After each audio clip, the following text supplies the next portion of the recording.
ڈرامے کی next episode میں آپ لوگ دیکھیں گے کہ سروت جہاں جاتی ہے اپنی بیٹی اسرا کے پاس اسے یہ بتانے کے لیے کہ اس کا شوہر سلطان غیر محرم لڑکیوں کے ساتھ ہوٹل میں باہوں میں باہیں ڈال کر گھوم رہا تھا، لیکن جب وہ دیکھتی ہے اسرا کو اپنے گھر پر خوش تو وہ خاموش ہو جاتی ہے، کیونکہ وہ یہ نہیں چاہتی کہ سلطان کی حقیقت بتا کے اسرا کو افسردہ کرے۔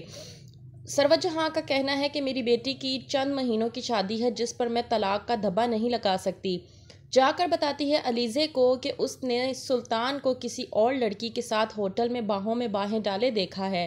اس بات پر علیزے ہو جاتی ہے پریشان اور کہتی ہے سروت جہاں سے کہ امی یہ بات تو بہت زیادہ غلط ہے، اس کا مطلب تو یہ ہوا کہ ہماری بیٹی اسرا وہاں پر غلط جگہ پہ غلط آدمی کے ساتھ ہے، جو کہ یہ ٹھیک نہیں ہے۔ اس بات پر سروت جہاں علیزے سے کہتی ہے کہ ہم کر بھی کیا سکتے ہیں، چند مہینوں کی بیائی بیٹی کو ہم لوگ طلاق بھی تو نہیں دلوا سکتے۔ اس بات پر علیزے کہتی ہے کہ ہم لوگ ایسا کر سکتے ہیں کیونکہ ہم نہیں چاہتے ہمارے گھر کی بچی اس غلط آدمی کے ہاتھوں میں رہے جس سے اس کی پرواہ ہونے کی بجائے باقی تمام لڑکیوں کی پرواہ ہے۔ مجھے تو لگتا ہے امی کہ وہ اسرا کو ٹھیک طریقے سے بلاتا بھی نہیں ہوگا۔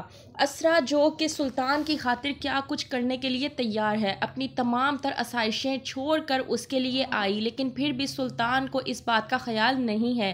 وہ ہر بات پہ طنز و طعنہ اسرا کو کرتا رہتا ہے، جب آتا ہے گھر میں وہیں پہ ویسے ہی بیڈ پر لیٹ جاتا ہے۔ اسرا اتارتی ہے اس کے جوتے، جب اتار رہی ہوتی ہے اس کے جوتے تو وہیں پر سلطان اسرا سے کہتا ہے کہ تم کیا یہ ڈارک شیڈ کے لپسٹکس لگاتی رہتی ہو جو کہ تمہارے منہ پہ بالکل بھی سوٹ نہیں کرتے۔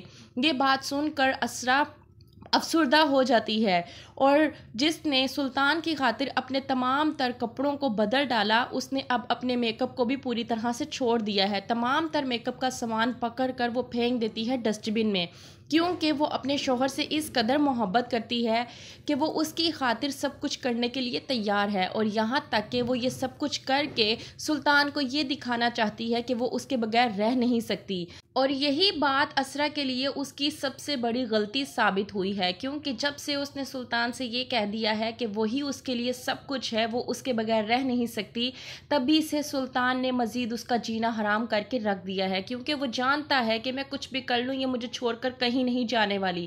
دوسری طرف خالہ اسرا کو دیکھ کر بے حد پریشان ہوتی ہے۔ اسرا کے پاس آتی ہے خالہ اور کہتی ہے کہ مجھے معاف کر دو اسرا۔ اسرا کہتی ہے کہ تم مجھ سے معافی کیوں مانگ رہی ہو خالہ؟ خالہ نکالتی ہے اسرا کا وہ ڈائمنڈ بریسلیٹ جو اس کے بھائی نے اسے گفٹ کیا تھا اور وہ گم ہو گیا تھا۔ اسرا وہ دیکھ کر پریشان ہو جاتی ہے۔ خالہ کہتی ہے کہ میں نے یہ سب کچھ صرف اور صرف اس لیے کیا تاکہ میں تمہیں بھائی کی نظروں میں نیچا دکھا سکوں، میں تمہیں ان کی نظروں میں گرا سکوں، لیکن مجھے ایسا نہیں کرنا چاہیے تھا، میں تمہاری گنہگار ہوں، مجھے معاف کر دو اسرا۔ اسرا کہتی ہے کہ خالہ اس میں تمہاری کوئی غلطی نہیں ہے، میں جانتی ہوں تم جس فیز سے گزری ہو، لیکن دیکھا جائے تو تمہارے بھائی کی ناراضگی کی وجہ کوئی چیز نہیں ہے، بلکہ تمہارے بھائی کی ناراضگی کی وجہ ہی میں ہوں۔ تو کیا ہوگا آگے مزید اسرا کے ساتھ؟ جاننے کے لیے دیکھتے رہیے ڈرامہ سیریل شدت۔